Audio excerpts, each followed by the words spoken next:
In 2021, a government bill was signed into law by Joe Biden. The Infrastructure Investment and Jobs Act was a quiet bill. No one talked too much about it, but we are about to feel its real dystopian results. You see, this bill included a small, innocuous little rider in section 24220. It directs the National Highway Traffic Safety Administration to issue a federal motor vehicle safety standard to require passenger vehicles to include, quote, advanced drunk and impaired driving prevention technology, end quote. Now look, at first, this seems obvious. Guys, 290,000 people are injured each year in drunk driving crashes.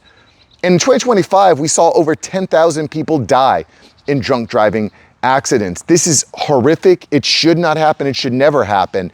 And we want to keep people safe. Why not keep us safe? This bill seems obvious. We can stop this. We can stop people from drunk driving.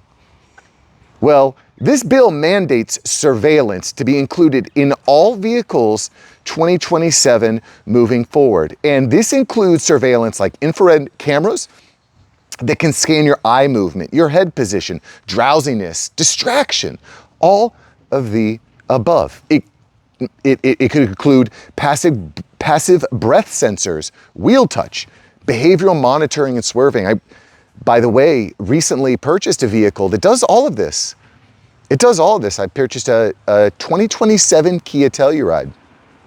And this vehicle has lane assistance. You've probably felt this on your cars. And if your vehicle starts to like get a little bit too close to the line, it'll bring you back to the center. Or if you try to switch lanes without putting your signal on, it'll buzz and vibrate and make it difficult for you. It can even brake when you're getting close to cars in front of you. It'll brake automatically when you're in cruise control.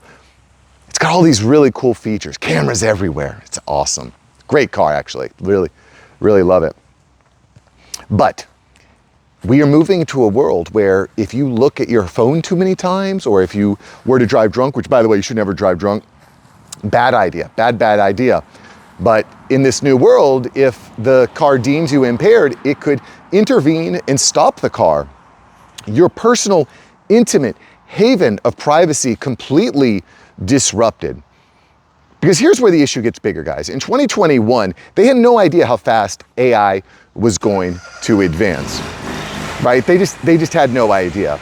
But now these AI models can observe, track, they can measure every intimate vehicle moment in extreme detail. And by the way, I was getting into trouble. When I was 17 in my car, forget about it. I was getting into trouble. I want to hear from you, by the way, in the comments, if you had AI monitoring your every moment in your car when you were 16, 17, 18, when you were in your 20s, what would that look like for you? Would you be here right now? Holy cow, man.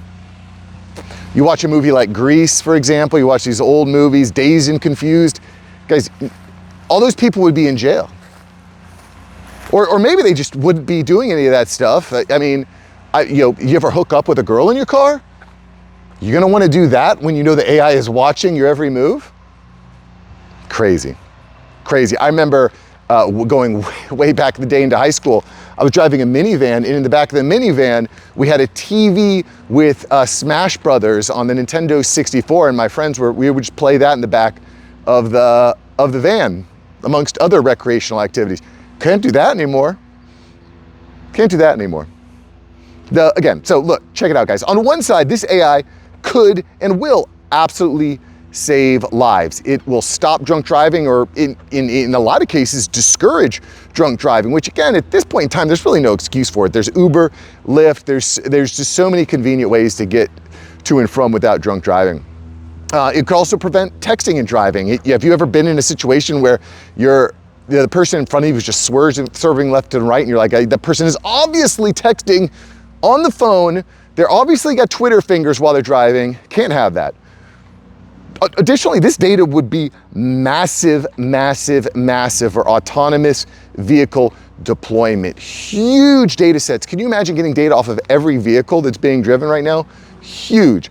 And we've talked about this a little bit in the past, so subscribers wouldn't be really surprised about this, but autonomous vehicles are coming. They will be industry standard. It's only a matter of time. And that is going to impact 8 million drivers directly. There are over 8 million people that are generating income driving vehicles. I don't know what you do when you take those 8 million people out of their delivery roles, transportation roles, etc., livery roles. I don't know what you do. That is gonna be a big problem. And again, one of the reasons why, guys, right now, we need to be working on creating additional streams of income. Your job's not promised tomorrow, guys. It's not promised. It's not. You need to start building an additional income stream now before that time comes, whether that's working in the trades, whether that's doing handyman work, working with your hands is great, whether that's launching AI solutions. You know, one of the things that a lot of people say is that AI is going to replace every job and there'll be no work for humans on computers. I don't think that's actually going to be the case. It's possible. I don't think that's actually going to be the case. I think AI is going to solve a lot of problems and it's going to create 10x more new problems that we can solve. And the better equipped you are, the better informed you are, the better skilled you are, the better your network, the better you'll be able to flip that. Anyway, also another example here could be, what if a thief is carjacking your vehicle and the police just like, shut it down. We're not doing a dangerous chase through the middle of a suburban area. We're just gonna shut down the car. There's a lot of safety implications here, guys, but there is a flip side. There is a flip side that should be so starkly obvious to each and every one of us when it comes to these AI monitored vehicles. There is a nightmarish dystopian future where you are constantly watched and there is no privacy, zero privacy. And by the way, I've already accepted some portion of this privacy interruption. I mean, I've got a smartphone and I love my smartphone. Smartphones are an amazing technology, but let's not pretend that it's not listening to our words and monitoring our movements and tracking behavior. It absolutely does all of those things. You know, the fact that you can say, hey, Alexa, and your phone will respond to you is proof that your phone is always listening to you, because if it wasn't always listening to you, how would it know that you just said, hey, Alexa? You ever think about that? The reality here, guys, is that transportation, driving is freedom. It is freedom. Without the freedom to move, you take a lot off the table. And I'll give you an example here. If we go back just a few years ago, you may have blacked out when this happened, but if you recall, when the pandemic occurred, people were debanked for saying the wrong thing. They were banned from communication platforms like social media. You couldn't go to work. You couldn't even go to church. Do you remember that?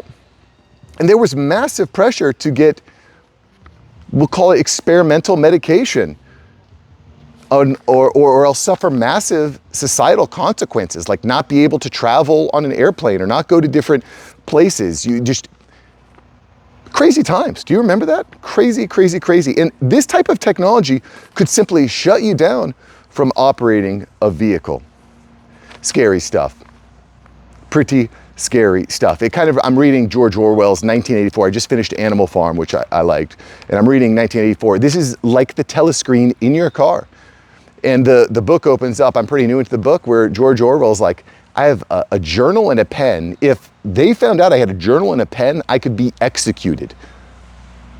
How crazy is that? Are we going there? I don't know. I'm not gonna to freak out or anything like that. But this type of monitoring technology in a transportation vehicle is scary to me. What about you? Is it scary to you? What do you think about this law? What do you think about this execution? And maybe you agree with it. Maybe you agree with the current administration, but what about the next administration? What about the people that are in power next? Do you trust them with all your personal information? I don't know. Something to think about.